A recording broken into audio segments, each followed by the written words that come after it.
أعوذ بالله السميع العليم من الشيطان اللعين الرجيم. بسم الله الرحمن الرحيم.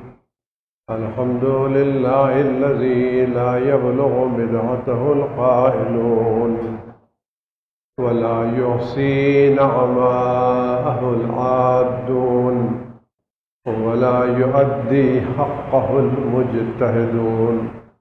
الذي لا يدركه بعد الهمم ولا يناله غوص الفتن جلت عظمته. والصلاة والسلام والتحية والإكرام على البشير النذير السراج المنير الطور الطاهر الدر الفاخر العلم الظاهر المنصور المؤيد الرسول المسدد سيدنا ونبينا بالقاسم محمد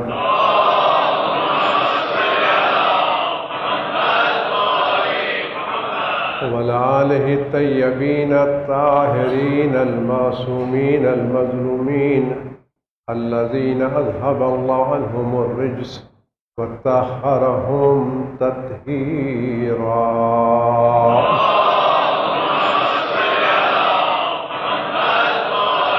سيما على بقية الله في العالمين وخاتم أئمة المعصومين الكهف الحسين وغياث المستر المستكين ملجأ الهاربين وعصمة المعتصمين. أرواحنا وأرواح العالمين لتراب مقدمه فداء عجل الله تعالى فرجه الشريف. واللعنة الدائمة الباقية على أعدائهم وقتلتهم وغاصب حقوقهم أجمعين. أما بعد يا عباد الله أوصيكم ونفسي بتقوى الله. ألا وإن الدنيا قد أدبرت وآذنت ببدعها وأن الآخرة أقبلت وأشرفت باطلاع. ألا وإن اليوم المزمار وغدا السباق. السبقة الجنة والغاية النار. أفلا طائب من خطيته قبل منيته العامل لنفسه قبل يوم بوسه. خواجہ روز بعثت پیغمبر اکرم صلی اللہ علیہ وآلہ وسلم آپ تمام حضرات کو مبارک ہو. یہ خداوند عالم کی بہت بڑی نعمت ہے جو اس نے جس دن سے کائنات پیدا کی ہے اس وقت سے لے کے آج تک سب سے بڑی نعمت جو اس نے انسانوں کو عطا فرمائی ہے وہ حضرت رسول خدا محمد مصطفیٰ صلی اللہ علیہ وسلم کا وجود مقدس ہے. خداوند متعال نے اس سے بڑی نعمت کسی اور امت کو عطا نہیں فرمائی. خداوند عالم اتنی بڑی نعمت کسی اور کو عطا نہیں. یہ امت کو آپ کو عطا کی ہے کیونکہ رسول خدا صلی اللہ علیہ وسلم سے بڑھ کے کوئی نبی نہیں ہے اور ان کے پیغام سے بڑھ کر کسی کا کوئی پیغام نہیں ہے. یہ اتنی بڑی نعمت ہے جو اللہ تعالیٰ نے عطا کی ہے جس کو روایتوں میں دعاؤں میں تجلی اعظم کے نام سے قرار دیا گیا. خداوند کی بہت بڑی تجلی بہت بڑی عنایت خداوند متعال کی ہے جو اس امت کو شامل حال ہو رہی ہے. خداوند عالم ہم سب کو توفیق عطا فرمائے کہ ہم اس عظیم ترین نعمت کی قدر کر سکیں اور اس کے پیغام کی صحیح طور سے حفاظت کر سکیں. پیغمبر اکرم صلی اللہ علیہ وسلم حضرت محمد مصطفیٰ صلی اللہ علیہ وسلم نے جب آج کے دن اپنی بعثت کا آغاز فرمایا تو کن کلمات سے اپنی بعثت کا اعلان فرمایا اور اپنا پروگرام اپنا مشن اور اپنی بعثت کا مینیفیسٹو کیا قرار دیا. آیا پیغمبر نے کیا مینیفیسٹو قرار دیا اس امت کے لیے؟ ان کا گھر بنانا، غریبی دور کرنا، یا کوئی اور چیز؟ پیغمبر اکرم صلی اللہ علیہ وسلم نے سب سے پہلا جملہ جو خدا کے نام کے بعد ارشاد فرمایا، اقرا بسم ربک الذی خلق، سب سے پہلی گفتگو پیغمبر کی اقرا پڑھنے سے ہے۔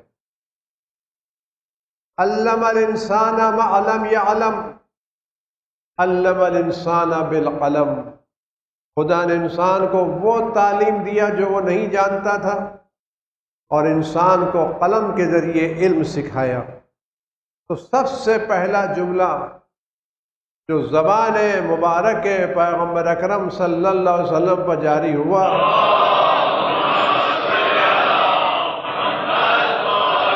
وہ پڑھنے کی بات، اقرا پڑھو، بسم ربک، اپنے رب کے نام سے جس نے تمہیں پیدا کیا ہے۔ اقرا وربک الاکرم، پڑھو اپنے رب کے نام سے، تمہارا رب بہت بزرگ ہے جس نے تم کو وہ سکھایا جو تم نہیں جانتے تھے، اور تمہیں ان باتوں کی تعلیم دی جس سے تم واقف نہیں تھے۔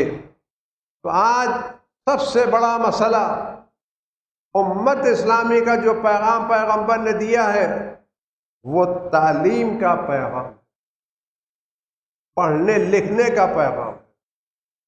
فرماتے حدیث میں، بالتعلیم ارسلت، میں تعلیم کی خاطر بھیجا گیا ہوں۔ میری بعثت کا مطلب، میرے آنے کا مقصد لوگوں کو تعلیم دینا، ہر میدان میں تعلیم دینا۔ زندگی کا کوئی علم ایسا نہ ہو جس علم کے میدان میں پیغمبر کے چاہنے والے سب سے آگے نہ ہوں۔ سب سے زیادہ میدان میں اگر کسی کو آگے آنا ہے تو وہ پیغمبر اکرم کی امت کو آگے آنا چاہیے۔ آپ غور فرمائیں، اس زمانے میں یہاں جاہلیت کا دورہ تھا، لوگ پڑھنا لکھنا نہیں جانتے تھے۔ اس زمانے میں پیغمبر نے تعلیم کو کتنی زیادہ اہمیت دی۔ جب کوئی وہ شخص جو اسلام سے جنگ کرنے کے لیے آتا تھا، میدان میں تلوار لے کے آتا تھا مسلمانوں کو ختم کرنے کے لیے، ان پر حملہ کرنے کے لیے، اگر وہ ناکام ہو جاتا، قید کر لیا جاتا، قیدی بنا کے لایا جاتا، تو اس کی آزاد کرنے کی شرط کیا ہوتی تھی؟ اس کی شرط، تم چند مسلمانوں کو لکھنا پڑھنا سکھا دو، ہم تمہیں آزاد کر دیں گے۔ تم چند مسلمانوں کو لکھنا پڑھنا سکھا دو، ہم تمہیں آزاد کر دیں گے۔ اس زمانے میں عورتوں کا مہر کیا ہوتا تھا؟ قرآن کے ایک سورے کی تعلیم دینا۔ نہ درہم ہوتے تھے، نہ دینار، نہ سونے ہوتے تھے، نہ چاندی۔ کہتے ہماری مہر یہ ہے کہ تم ہمیں ایک سورے کی تعلیم دے دو۔ تو دین مقدس اسلام نے کس طرح سے تعلیم پر زور دیا ہے۔ دین اسلام یہ چاہتا ہے کہ مسلمان، پیغمبر کے چاہنے والے، زندگی کے ہر میدان میں اپنے پیروں پر کھڑے رہیں، لوگ ان کے نقش قدم پر چلیں، لوگ ان کی تحقیقات سے استفادہ کریں، وہ لوگوں کو روشنی پہنچائیں، نہ کہ وہ لوگوں کی تحقیقات سے استفادہ کریں۔ الاسلام یعلو ولا یعلی علیہ، اسلام بلند ہے، اسلام سے اوپر اور کوئی چیز کو بلندی حاصل نہیں ہے۔ اسلام سب سے بلند مرتبے پر اسلام فائز ہے۔ تو کب اسلام سب سے بلند مرتبے پر فائز ہوگا؟ جب ہر علم کے میدان میں مسلمان آگے ہوں گے، چاہے سائنس کا میدان ہو، چاہے قانون کا میدان ہو، چاہے انجینئرنگ کا میدان ہو، چاہے ٹیکنالوجی کا میدان ہو، چاہے ڈاکٹری کا میدان ہو، چاہے تجارت کا میدان، جتنے بھی انسانی زندگی کے لیے چیزیں لازم ہیں، ان تمام میدانوں میں پیغمبر کے چاہنے والوں کو آگے آنا چاہیے، اور ان چاہنے والوں میں سب سے آگے ان کو آنا چاہیے جو پیغمبر کے بعد پیغمبر کے اہل بیت اطہار علیہ الصلاۃ والسلام کی محبت کا دعویٰ کرتے ہیں۔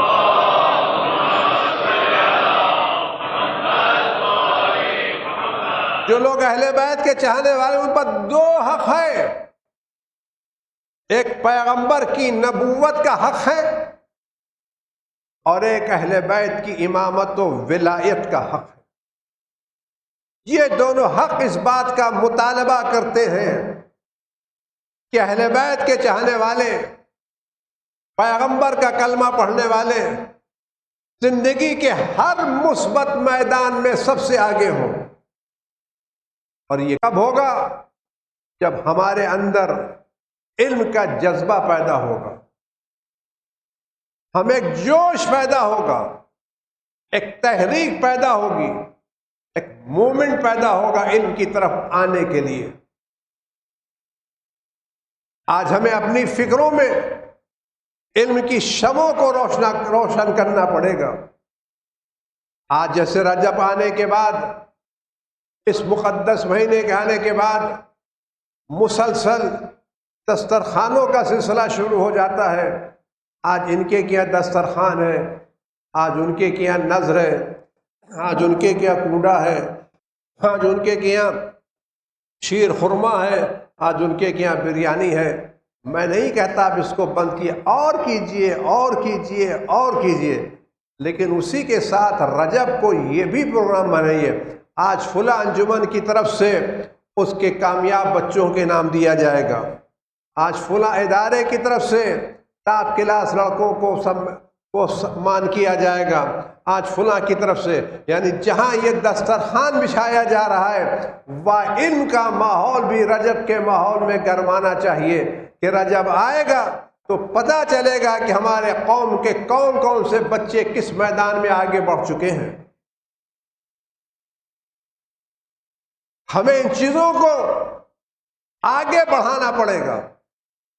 ایسا نہیں ہے کہ ہماری قوم کی زمین بنجر ہے اور ہمارے کیا اچھے پڑھے لکھے لوگ نہیں ہیں، صلاحیت دار جوان نہیں ہیں، نہیں، جوان ہیں، صلاحیت دار ہیں، صاحب کردار ہیں، بڑی منزل پر فائز ہیں، لیکن ہم ان تک پہنچ نہیں پاتے، ہم ان کو پبلک میں لا نہیں پاتے۔ لیکن ہماری ترجیحات یہ نہیں ہے، ہمارا مزاج یہ نہیں ہے، ہمارا مزاج نہ معلوم برسوں سے کیا بلا ہے کہ رجب خالی پوری اور کھیر کا مسئلہ ہے۔ میں نہیں کہتا آپ اس کو بند مت کیجئے گا، کیونکہ اگر آپ اس کو بند کریں گے تو دوسرے میں پیسے نہیں لگائیں گے۔ بند مت کیجئے، لیکن اسی آواز کو بدلیے کہ رجب انعامات کا مہینہ ہے، رجب اپنے جوانوں کو عزت دینے کا مہینہ ہے، رجب پڑھے لکھے لوگوں کو آگے لانے کا مہینہ ہے، رجب حوصلہ افزائی کا مہینہ ہے۔ اگر آپ یہ کام شروع کر دیں اور ہر محلے میں، ہر انجمن، ہر علاقے میں ٹاپ کلاس کے جوانوں کے انعام ملتا رہے تو آپ یقین جانیے چند دنوں میں آپ کے قوم کا مزاج بدل جائے گا، جھگڑے ختم ہو جائیں گے، لڑکے میدان میں آئیں گے، ریس لگائیں گے آگے بڑھنے کے لیے۔ جب سب مل کے آگے ریس بڑھائیں گے تو قوم ترقی کے میدان پہ آگے بڑھے گی۔ آج غور کریں، جتنی دنیا کی قوموں نے ترقی کی ہے وہ علم کی بنیاد پر کی ہے، کالجز بنائے ہیں، یونیورسٹیاں بنائی ہیں اور ٹاپ کلاس کے کالج یونیورسٹیاں بنائی ہیں۔ آج یورپ کے ممالک یا دوسرے ممالک کیوں دنیا پر حکومت کر رہے ہیں؟ اس بنا پر ان کے کیا تعلیم کا نظام ہم سے اچھا ہے۔ آج ایران اتنی تمام پابندیوں کے باوجود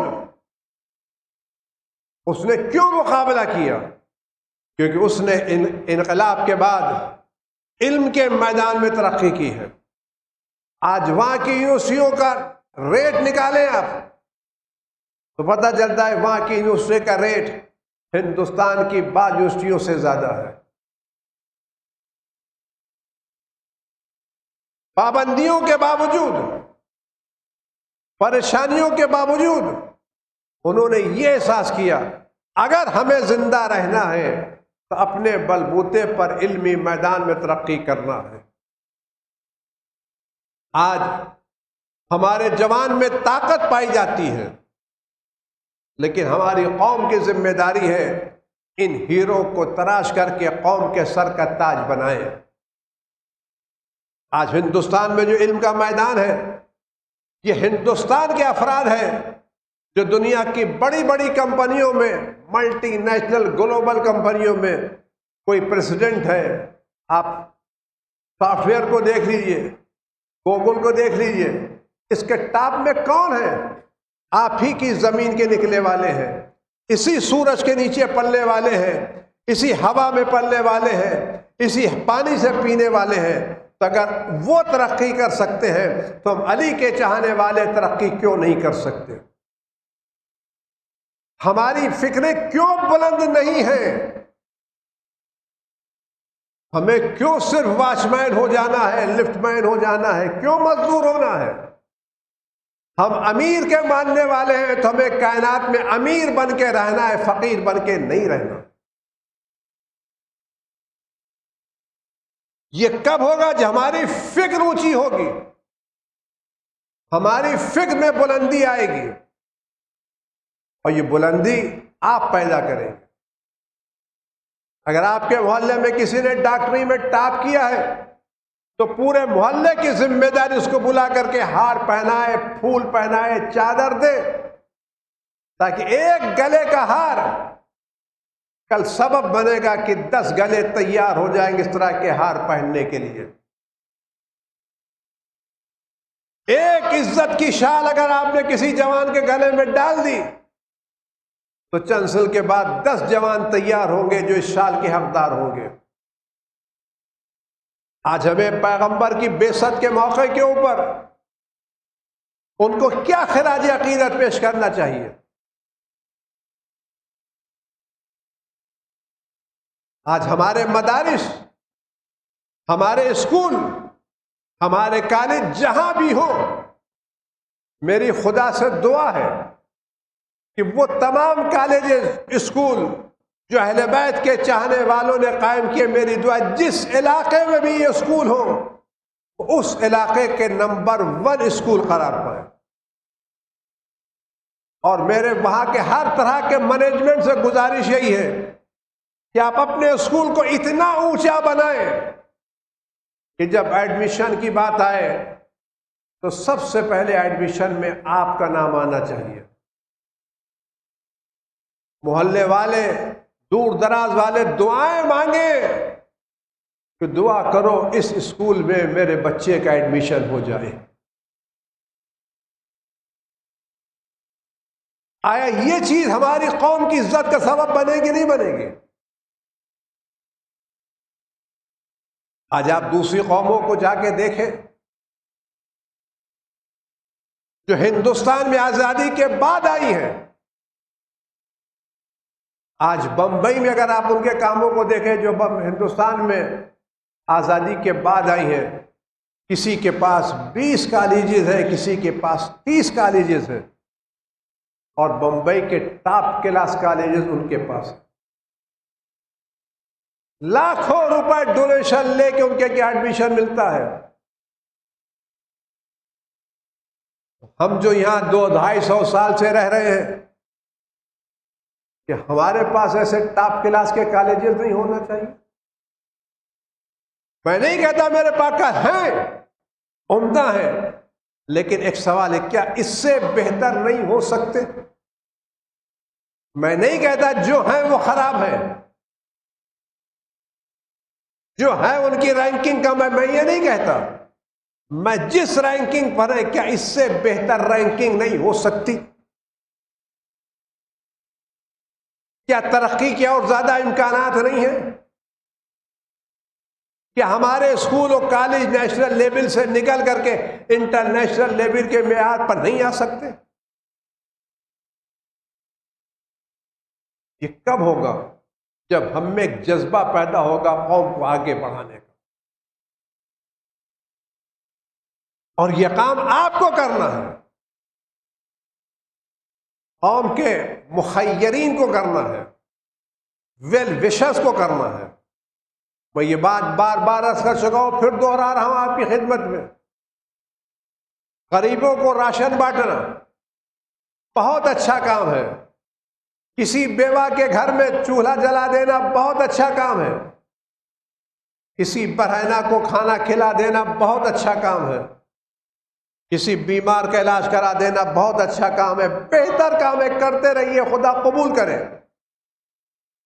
لیکن آپ اناج بانٹیں، بہت اچھا کام ہے، 1 مہینے کے بعد جس گھر میں اناج جائے گا پھر بھوک لگے گی۔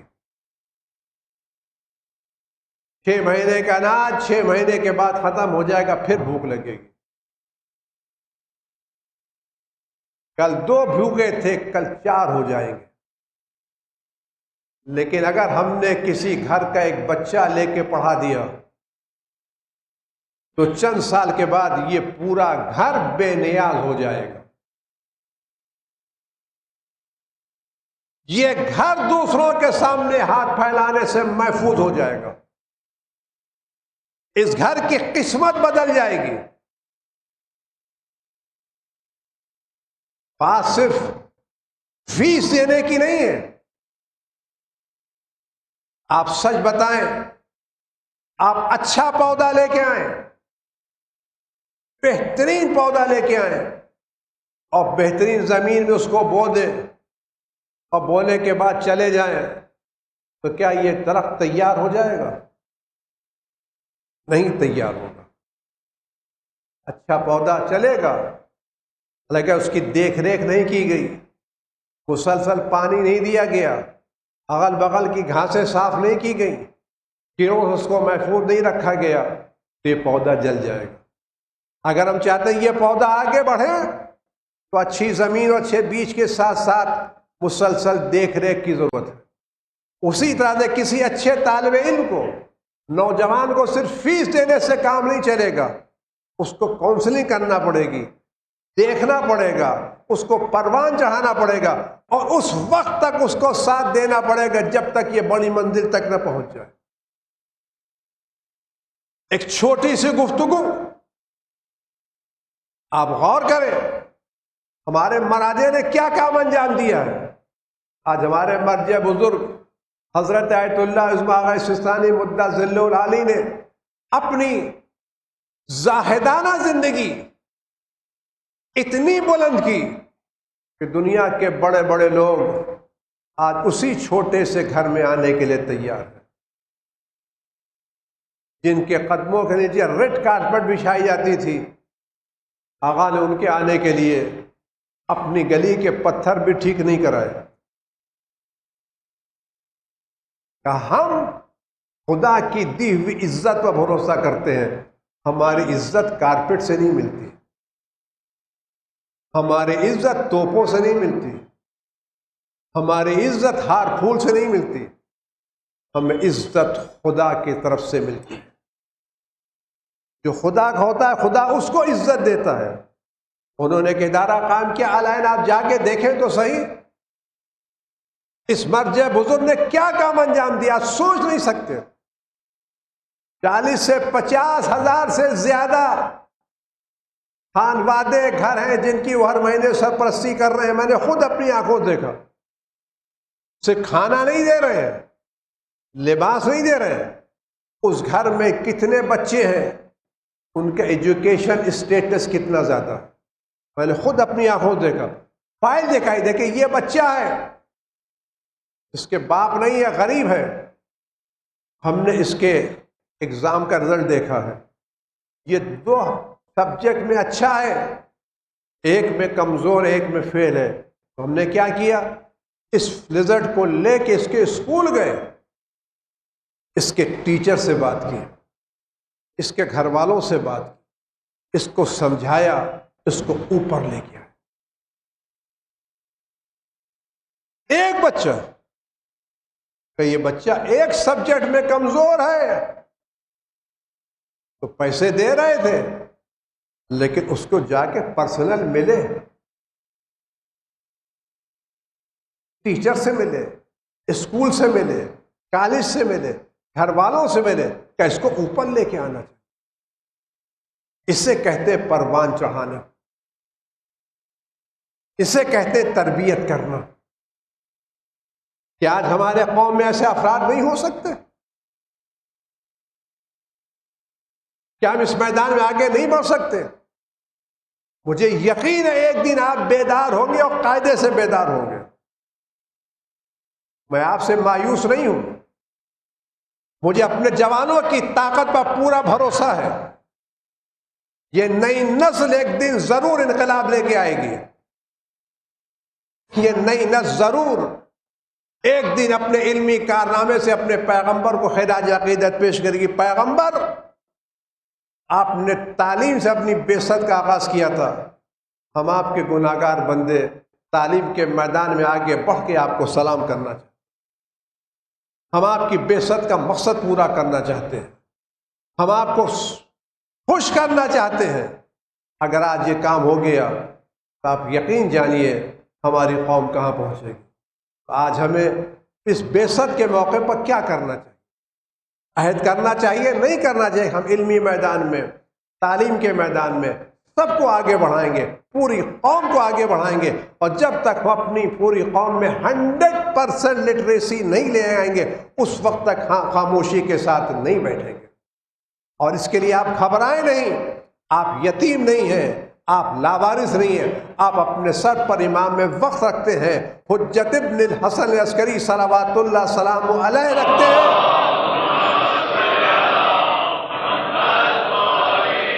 جنہوں نے اپنے ایک نائب حضرت آیت اللہ العظمیٰ سید ابو الحسن اصفہانی رحمۃ اللہ علیہ کو یہ پیغام دیا تھا، اور یہ پیغام آپ سب کے لیے ایک بشارت ہے، ایک سند ہے، ایک ڈاکومنٹ ہے۔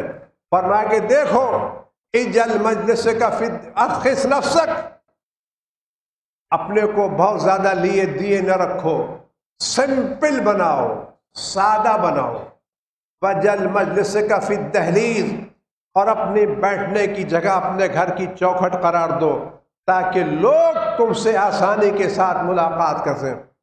وغز حوائج الناس، لوگوں کی ضرورتوں کو پورا کرو، انا ننصرک، ہم تمہاری مدد کریں گے۔ امام وقت نے مدد کا وعدہ ہے، تم لوگوں کی ضرورتوں کو پورا کرنے کا بیڑا اٹھاؤ، وسائل فراہم کرنا ہماری ذمہ داری۔ امام وقت کا وعدہ کسی سیاسی لیڈر کا وعدہ نہیں ہے، امام وقت کا وعدہ خدا کا وعدہ ہے، رسول کا وعدہ ہے، اہل بیت کا وعدہ ہے۔ ہم اٹھیں، بیڑا اٹھائیں۔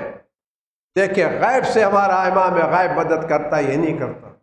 امید ہے کہ آپ اٹھیں گے اور میری نسل نو ایک نیا انقلاب برپا کرے گی، اور ایک پڑھے لکھے افراد تیار ہوں گے جو امام وقت کے خدمت گزاروں میں شامل ہونے کی تمنا رکھیں گے۔ ہماری قوم کا ہر بچہ وہ دن آئے جب اہل بیت کے چاہنے والے ماتمدار سوگواروں میں لٹریسی کا ریٹ 100% ہو جائے، کوئی ایک بچہ ان پڑھ نہ رہے۔ بلکہ ان پڑھ کی بات نہیں کر رہا ہوں، ہمارے قوم کا کوئی بچہ گریجویٹ سے کم نہ رہے، پڑھا لکھا نہیں، ہماری قوم کا کوئی بچہ، کوئی بچی گریجویٹ سے کم نہ رہے۔ امید ہے کہ آپ اٹھیں گے اور پوری دنیا میں ایک انقلاب پیدا کریں گے، اور اس ہندوستان کو ایک نئے علم کی روشنی دیں گے۔ امید ہے کہ امام وقت ہر قدم پر آپ کی مدد کریں گے اور ہوتی رہے گی، مت گھبرائیں، امام وقت آپ کے سر پر موجود ہیں، آپ کی مدد کے لیے تیار ہے، آپ کی نصرت کے لیے تیار ہے۔ قدم بڑھانا آپ کا کام ہے، ہاتھ پکڑنا ان کا کام ہے۔ اعوذ باللہ السمیع العلیم من الشیطان الرجیم، بسم اللہ الرحمن الرحیم، قل هو اللہ احد اللہ الصمد لم یلد ولم یولد ولم یکن له کفوا احد۔ اللہم صلی علی محمد و آل محمد۔